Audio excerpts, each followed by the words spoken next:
अरे जूली जी कहाँ थे आप जब इस तरह की घटनाएं हो रही थी? क्या आपने अलवर की तरफ ध्यान दिया?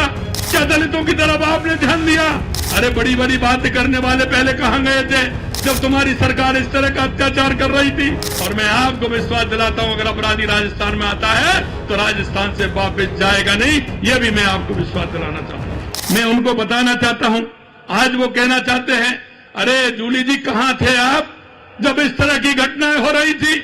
क्या आपने अलवर की तरफ ध्यान दिया? क्या दलितों की तरफ आपने ध्यान दिया? अब तो बड़ी बड़ी बातें करते हैं। अरे बड़ी बड़ी बातें करने वाले पहले कहाँ गए थे जब तुम्हारी सरकार इस तरह का अत्याचार कर रही थी?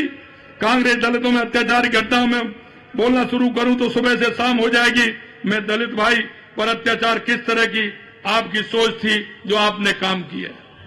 मित्रों, मैं कहना चाहता हूं, यह कांग्रेस सरकार हमेशा दलित विरोधी सरकार है। यह झूठा लूट की बात करती है, हमेशा भ्रष्टाचार की बात करती है, हमेशा तुष्टीकरण की बात करती है। मैं आपको कहना चाहता हूं किस तरह से तुष्टीकरण करते हैं। आपने देखा होगा देश के यशस्वी प्रधानमंत्री नरेंद्र मोदी सम्मान निधि देते हैं। क्या जाति धर्म देखते हैं क्या? मैं आपसे पूछ रहा हूं, जाति धर्म देखते हैं क्या? खाद्यान्न सुरक्षा में अनाज देते हैं, क्या जाति धर्म देखते हैं क्या? लेकिन कांग्रेस के लोगों की ये जमीर में अंदर ये तुष्टीकरण की भावना 1947-50 के बाद से 1947 से आई हुई पड़ी है।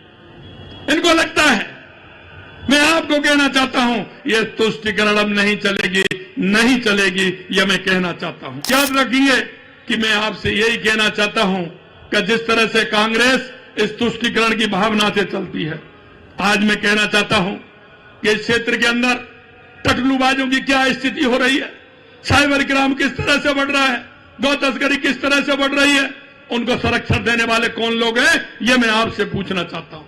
मित्रों, मैं कहना चाहता हूं, कांग्रेस शासित जो राज्य हैं, चाहे वो कर्नाटक हो, अपराध 60% है, पंजाब हो 50% बढ़ा है।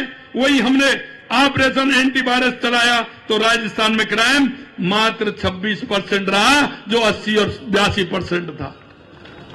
हमने कहा हम किसी को छोड़ने वाले नहीं हैं, और आज भी मैं आपको विश्वास दिलाता हूं, अगर राजस्थान में राज चलेगा तो कानून का राज चलेगा, कभी किसी ऐसे लोगों का राज नहीं चलेगा, ये तुष्टीकरण वालों का राज नहीं चलेगा, ऐसे लोगों का राज नहीं चलेगा जो हमेशा इस तरह की अपराधियों को छुड़ाने की बात करते हैं और अपराधियों का सहयोग करने की बात करते हैं।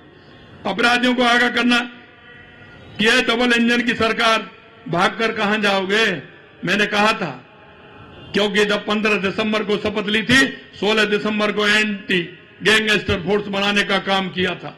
आप देख रहे थे, हरियाणा से आते थे, कई इधर उधर से आते थे, क्योंकि जब भारतीय जनता पार्टी की सरकार थी तीनों तरफ, चाहे वो गुजरात हो, मध्य प्रदेश हो, उत्तर प्रदेश हो, हरियाणा हो, सिर्फ राजस्थान ऐसा राज्य था जो अपराधियों को शरण स्थली था। हमने कहा कि या तो राजस्थान में अपराधी आएगा नहीं, और मैं आपको विश्वास दिलाता हूं, अगर अपराधी राजस्थान में आता है तो राजस्थान से वापस जाएगा नहीं। यह भी मैं आपको विश्वास दिलाना चाहता हूं।